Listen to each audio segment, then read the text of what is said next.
सुरुवातीला ऑर्गॅनिक मॉलिक्यूलची संख्या खूपच कमी होता, म्हणून अभ्यास करणं त्यावर सोपा होता. नंतरच्या काळामध्ये जसे लॅबोरेटरीमध्ये शोध लागत गेला तसे तसे ऑर्गॅनिक मॉलिक्यूलची संख्या वाढत गेला. आज त्या ऑर्गॅनिक मॉलिक्यूलची संख्या बिलियनमध्ये गेलेली आहे आणि त्या बिलियन मॉलिक्यूलचा एकाच वेळेस अभ्यास करणं खूप डिफिकल्ट जातोय. म्हणून केमिस्टना वाटला की आपण त्यांचं क्लासिफिकेशन करावं. म्हणून ऑर्गॅनिक कंपाऊंडचे क्लासिफिकेशन 2 वेगवेगळ्या पद्धतीने केलेले आहे. त्यात पहिला आहे classification based on carbon skeleton आणि दुसरा आहे बेस्ड ऑन फंक्शनल ग्रुप. आज आपण क्लासिफिकेशन बेस्ड ऑन कार्बन स्केलेटनवरती अभ्यास करूयात. कार्बन स्केलेटन आपल्याला काय इन्फॉर्मेशन देतोय? साइज आणि शेप ऑफ द मॉलिक्यूल तो आपल्याला इन्फॉर्मेशन देतो. कोणताही मॉलिक्यूल असेल तर त्या मॉलिक्यूलचा साइज आणि शेप कार्बन स्केलेटन सांगू शकतो. ठीक आहे. आता ह्या ठिकाणी classification based on carbon skeleton वरून आपल्याला ऑर्गॅनिक मॉलिक्यूलचे क्लासिफिकेशन करायचं आहे. ठीक आहे. ऑर्गॅनिक कंपाऊंड्स त्यात काय बघा, पहिला आहे असायक्लिक और ओपन चेन और ॲलिफॅटिक कंपाऊंड्स. सेकंड आहे सायक्लिक कंपाऊंड्स. हे सायक्लिक आणि असायक्लिक कंपाऊंड कसे ओळखायचे आहेत?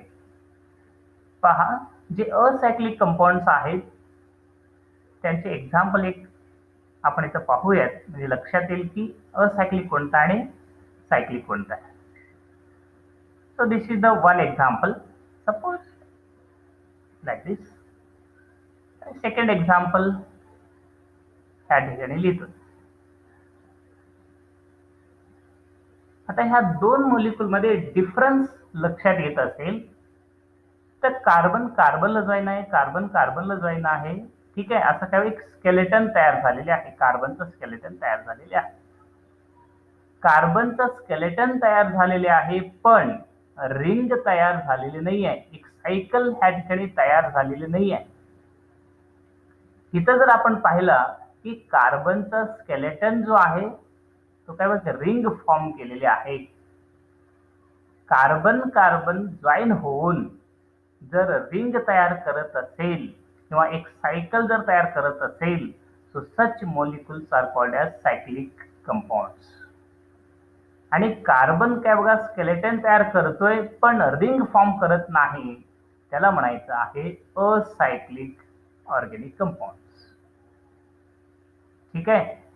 तर सायक्लिक कंपाऊंडचे मध्ये सुद्धा क्लासिफिकेशन आहे, तो आपण नंतर बघूयात. पहिल्यांदा आपण असायक्लिक और ओपन चेन और ॲलिफॅटिक कंपाऊंडचे क्लासिफिकेशन बघूयात. तर ह्यात बघा 2 वेगळे क्लासिफिकेशन केलेले आहे. तो कसे केलेत बघा. कार्बन कार्बन सिंगल बॉन्ड, तुम्ही त्यांना अभ्यास केले आहात. कार्बन कार्बन डबल बॉन्ड आणि कार्बन कार्बन ट्रिपल बॉन्ड. ज्या कंपाऊंड मध्ये कार्बन कार्बन सिंगल बॉन्ड आहे त्याचं एक क्लासिफिकेशन केलेले आहे, त्यांना आपण म्हणतोय सॅच्युरेटेड कंपाऊंड्स. म्हणजे ज्या कंपाऊंड मध्ये फक्त कार्बन कार्बन सिंगल बॉन्ड आहे त्याला म्हणायचं आहे सॅच्युरेटेड कंपाऊंड्स. आणि ज्या कंपाऊंड मध्ये मल्टिपल बॉन्ड्स, मल्टिपल म्हणजे काय, डबल बॉन्ड और ट्रिपल बॉन्ड जर असेल तर त्यांना आपण मल्टिपल बॉन्ड असं म्हणतोय. The compound which contains multiple bonds, such compounds are called as unsaturated compounds. ठीक आहे. ओपन चेन कंपाऊंड्स मध्ये 2 क्लासिफिकेशन केलेले आहे, saturated and unsaturated. Saturated means carbon carbon single bond and unsaturated means carbon carbon multiple bonds may be double bond और triple bond. तर त्या ठिकाणी केव्हा डबल बॉन्ड असतील किंवा केव्हा ट्रिपल बॉन्ड असतील. ठीक आहे. मग आपल्याला माहिती आहे सिंगल बॉन्ड असेल तर काय बघा अल्केन असतोय, डबल बॉन्ड असेल तर ENE असतोय, ट्रिपल बॉन्ड असेल तर काय बघा YNE, अल्केन अल्कीन आणि काय बघा अल्काइन असतो. ठीक आहे. म्हणजे अनसॅच्युरेटेड मध्ये आपल्याला परत क्लासिफिकेशन सांगू शकतोय, पण काय गरज नाही आहे. तरी पण बघा, unsaturated classified into two parts. One is double bond and second one is triple bond. One is alkene and second one is alkyne. ठीक आहे. चलो, तर आता आपण काय बघा, सायक्लिक कंपाऊंडचे क्लासिफिकेशन जाऊयात. सायक्लिक कंपाऊंड कोणाला म्हणायचं आहे? कार्बन स्केलेटन फॉर्म करत असताना जर काय तो रिंग फॉर्म केला तर त्याला म्हणायचं आहे सायक्लिक कंपाऊंड्स. आता सायक्लिक कंपाऊंड्सचे भरपूर एक्झाम्पल काय मी तुमच्या समोर ठेवणार आहे. ठीक आहे. या ठिकाणी भरपूर एक्झाम्पल काय तुमच्या समोर आहेत. हे सर्वच्या सर्व कंपाऊंड्स किंवा सायक्लिक कंपाऊंडच आहेत. पण ह्यात सुद्धा डिफरन्स काय बघा लक्षात येऊ लागलेले आहे. ठीक आहे. सर्वच्या सर्व कंपाऊंड सायक्लिक आहेत, पण त्यात काहीतरी डिफरन्स आहे. काय डिफरन्स आहे बघा. जर आपण हे एक्झाम्पल घेतला तर ह्या एक्झाम्पल मध्ये जो रिंग फॉर्म केलेले आहे तो फक्त काय बघ कार्बन पासून फॉर्म केलेले आहे. ठीक आहे. ह्या एक्झाम्पल जर आपण पाहिला की ह्या एक्झाम्पल मध्ये रिंग इज मेड और formed by only carbon atoms. जर आपण सेकंड एक्झाम्पल, हे जर एक्झाम्पल आपण घेतलं समजा, तर रिंग फॉर्म झालेले आहे, पण त्या कार्बन मध्ये काय बघ सल्फर ॲटम आलेले आहे. जर कार्बन कार्बन कार्बन आणि कार्बन हे रिंग फॉर्म होत असताना जर सेंटरला मध्ये काय बघा एक वेगळा ॲटम जर आला तर त्याला आपण म्हणतो hetero atom. Means this sulphur is hetero atom. ठीक आहे. Nitrogen is also what hetero atom. आपण म्हणतोय बघा की आपल्या घरी नॉर्मली काय बघा आपण सगळेजण एकत्र असतोय, पण बाहेरून कोणीतरी आला की बाजूचा आपलं विचारतो की काय आज तुमच्या घरी पाहुणे आले की काय. रोज त्यांनी आपलं विचारत नाही तसं, कारण काय बघा त्यांना माहिती असतं की हे रेग्युलर लोक कोण आहेत आणि बाहेरचे कोण आहेत. बरोबर आहे ना. म्हणजे बाहेरचं आलेले आहे म्हणजे कोणीतरी वेगळं आहे, तर त्याला आपण म्हणतोय हेटेरो ॲटम. ठीक आहे. केमिस्ट्रीमध्ये त्याला म्हणायचं आहे हेटेरो ॲटम. मग क्लासिफिकेशन आपल्याला सायक्लिक कंपाऊंडचं करत असताना विचारात घ्यायचं आहे. काही बघा फक्त कार्बन पासून फॉर्म केलेले म्हणजे सायकल तयार झालेले आहेत, आणि काही बघा की त्यात एक हेटेरो ॲटम प्रेझेंट आहे. जे हेटेरो ॲटमने प्रेझेंट आहे त्यांना आपण सेपरेट करूयात, आणि ज्याच्यात फक्त कार्बनने काय रिंग फॉर्म झालेली आहे तर त्याला आपण सेपरेट करूयात. म्हणजे cyclic compounds are classified into two parts. परत बरोबर आहे. एक फक्त कार्बनचा आणि दुसरं काय बघा कार्बनने तयार झाले पण सेंटरला कोणीतरी काय बघा हेटेरो ॲटम आलेले आहे, त्याला म्हणायचं आहे हेटेरोसायक्लिक कंपाऊंड. ठीक आहे. जो फक्त कार्बनने फॉर्म झालेले आहे that is called as homocyclic compound, आणि ज्याचे जो काय बघा हेटेरो ॲटम त्या ठिकाणी आलेले त्याला म्हणायचं आहे हेटेरोसायक्लिक compound. Cyclic compounds are classified into two parts. One is homocyclic compound and second one is heterocyclic compound. Homocyclic compounds example आपण सेपरेट करूयात. ठीक आहे.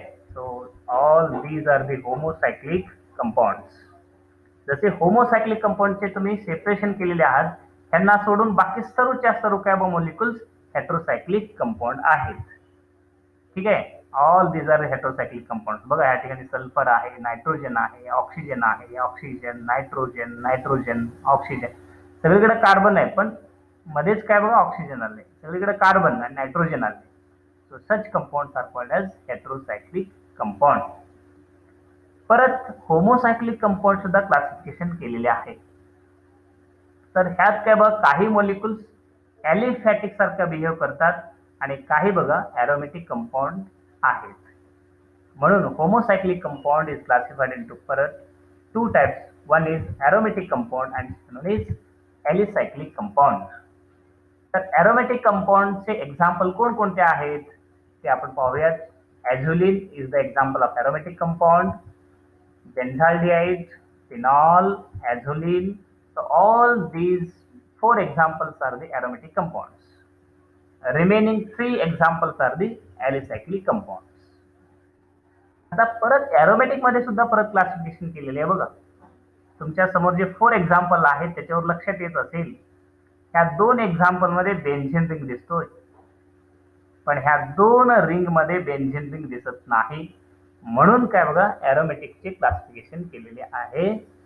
पहिला आहे नॉन बेन्झिनॉइड, म्हणजे ज्याच्यात बेन्झीन रिंग नाही आहे तो काय बघा, बेन्झिनॉइड. ठीक आहे, हे 2 एक्झाम्पल काय बघा नॉन बेन्झिनॉइडचे आहेत. आणि ज्याच्यामध्ये बेन्झीन रिंग आहे त्याला म्हणायचं आहे बेन्झिनॉइड. ठीक आहे, फिनॉल आणि काय बेन्झाल्डिहाइड त्या कंपाऊंड मध्ये बेन्झीन रिंग आहे म्हणून त्याला म्हणायचं बेन्झिनॉइड. आणि ॲझोलिन आणि ट्रोपोलोन मध्ये बेन्झीन रिंग नाही आहे म्हणून म्हणायचं आहे नॉन बेन्झिनॉइड. जसे आपण होमोसायक्लिकचे क्लासिफिकेशन पाहिलेले आहोत, तसंच आपल्याला काय बघा हेट्रोसायक्लिक सुद्धा क्लासिफिकेशन पाहायचं आहे. जसं इथे आपण होमोसायक्लिक मध्ये एरोमॅटिक आणि ॲलिसायक्लिक पाहिलेले आहोत, तसंच काय बघा हेट्रोसायक्लिक मध्ये सुद्धा क्लासिफिकेशन आहे, ॲलिसायक्लिक आणि दुसरं आहे एरोमॅटिक.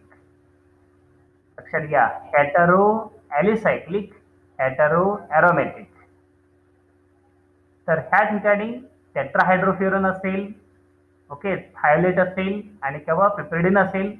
So all these examples are the alicyclic compounds and remaining all are aromatic compounds. Okay, बघा, थायलेट आणि किंवा पिपेरिडिन आणि टेट्राहायड्रोफ्युरन. Okay, this is called as THF. All these 3 examples are alicyclic compounds. Remaining all examples are aromatic compounds. मला असं वाटतं की सगळ्यांना तेव्हा सायक्लिक कंपाऊंडचे क्लासिफिकेशन लक्षात आलेले आहे. ऑर्गॅनिक कंपाऊंडचे क्लासिफिकेशन आपण केलेले आहोत based on carbon skeleton. Organic compound classified into 2 parts. One is open chain compound, second one is cyclic compound. Open chain compounds are further classified into 2 A's. One is saturated and second one is unsaturated. What is the saturated? Contains carbon-carbon single bond. What is the unsaturated? Contains carbon-carbon multiple bonds. Cyclic compounds. What are the cyclic compounds? Carbon-carbon join to each other to form a ring. Such compounds are called as cyclic compounds. And cyclic compounds are further classified into 2 A's, homocyclic and heterocyclic. Homocyclic are further classified into aromatic and alicyclic. Aromatic further classified into benzenoid and non-benzenoid. Heterocyclic compounds are also classified into alicyclic and aromatic compounds. जसे आपण classification based on carbon skeleton आज ह्या ठिकाणी discussion केलेले आहोत, तसंच काय आपण नेक्स्ट लेक्चरला classification based on functional group अभ्यास करूयात. आपण ह्या ठिकाणी सध्या थांबूयात.